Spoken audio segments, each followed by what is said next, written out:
My partner cheated on me, so here my £8. 50 revenge ends badly. When I was at uni, I started dating this guy. At first, he was wonderful. Dedicated to his studies, fun to be around, attentive, and always surprising me with things, working hard at his job, etc. Then, bit by bit, things unraveled. He began to miss classes. Then he barely bothered to go at all. Worse still, he never helped around the house. Never washed up, cleaned up, did laundry, nothing. He was even fired from his job for too many no-shows. All he wanted to do was sit at home and play Xbox or browse the message boards and forums. This was in the days before social media, when dinosaurs roamed the earth. This left me having to pick up extra shifts, sometimes double and triple shifts, all while going to class and studying. I later learned that this was a pattern for him. He'd be really dedicated to whatever he set his heart on, but then get bored, and fall back into old bad habits. Then he'd find a new passion, and rinse and repeat. I knew I should have ended the relationship much sooner, but I held out hope that he would snap out of it, that maybe it was just exam stress getting to him. I desperately wanted things to go back to how they were. But it was not meant to be. I caught him cheating and threw him out. I was so stressed with everything that it wasn't until the next day that our joint savings account crossed my mind. There was a little over £5,000 in there, and bar a few hundred from him, the rest was money I had saved. I checked the account, and it was all gone. My ex had cleaned out the account and moved into a new flat with his side chick. I called the bank. There was nothing they could do. He was authorized on the account. I contacted the police. They told me there was nothing they could do since it was a joint account, so nothing criminal had happened. They suggested taking it to civil court, but said I'd probably spend more money than I got back in legal fees, so it likely wasn't worth it. My ex had stolen £5,000 and there was nothing I could do about it. I felt like such an idiot. I got even angrier when I saw his posts on various forums boasting about his new game consoles, new games, new TVs and gadgets. All bought with my money. I'm not usually a vengeful person. Petty on occasion, sure, but I've never wanted to exact revenge as much as I did right then. And I knew just how to do it. While I was a student, I tempered every summer to help pay for my studies. One such job had been for a debt collection agency. The work was as bad as you can imagine, but it paid very well, and it was only for a few months. My ex had been dodging debt for many years, and he was very proud of that fact. He was also proud of the fact that his debt was close to being statute barred and he hadn't paid a penny. For those of you who don't know, in the UK, creditors have about 6 years to collect a debt, and then it becomes statute barred. That means the money is still owed, but creditors have no legal way to enforce payment, such as using bailiffs. My ex was a few months away from reaching statute barred status. However, what a lot of people don't know is that making a payment on the debt resets the clock. If you pay any amount, then that 6 years starts from scratch. Previously, I had used my insider knowledge to help him dodge the debt. Now, I would use it to hit him where it hurt. By the end of our relationship, I was handling everything, including his debts. I had the paperwork, so I knew who he owed and how much. I called his creditors up. I was honest and said I was a friend calling to make a payment on his behalf. I didn't pretend to be him because that would be a big legal no-no. They weren't allowed to disclose any details, but they were able to take payment.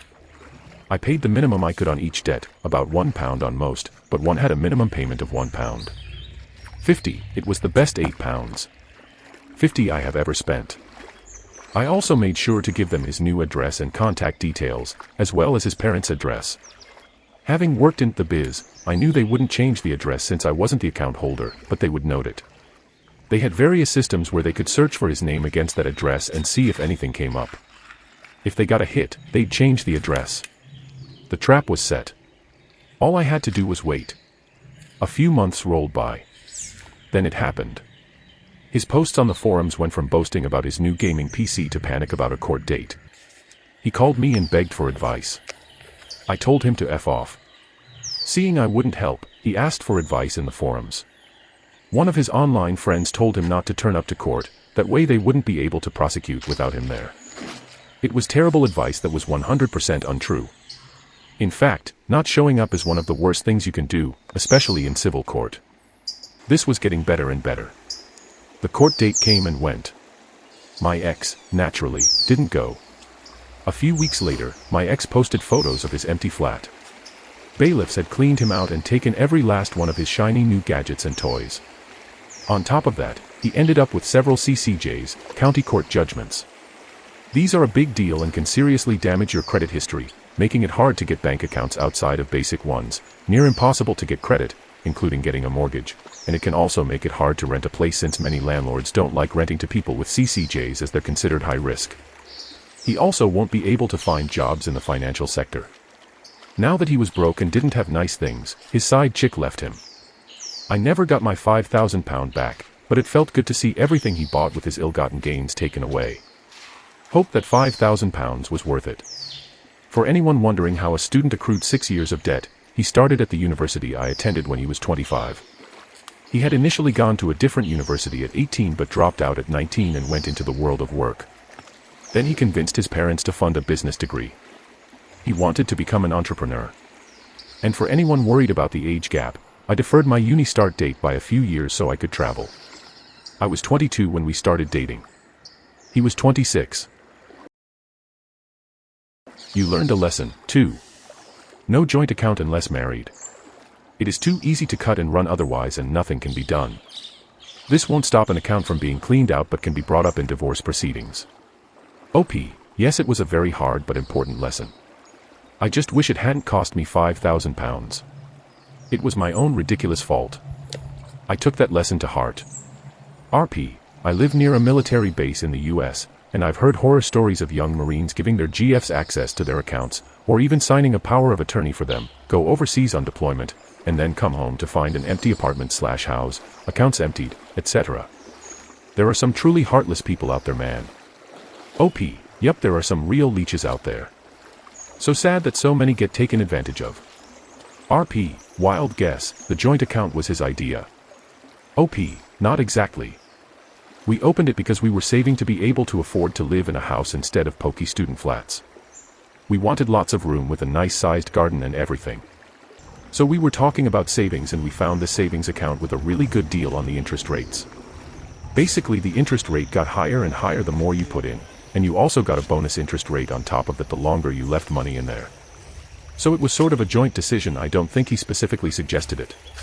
Oh man, as a former debt collection agent, this was absolutely genius. Spot on. Also extra points that might have messed up his business degree. I mean, assuming he ever completed it. Many high managerial positions mean taking credit checks, and CCJs discount you a lot of the time. And he's definitely discounted from working in finance. Also, maybe you spoke to me. I did get a call from a woman who did just this.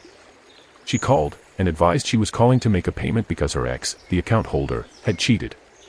I was just training at the time and I thought him okay weird. But then I spoke to my supervisor about it and he burst out laughing and told me what she had done, reset his statue barred counter. OP, probably not me, as I kept it as neutral as possible and definitely didn't mention he had cheated. I was just, yeah, I'm calling to pay on behalf of account holder, and I was very careful not to say he asked me to or anything, in case it led to legal issues.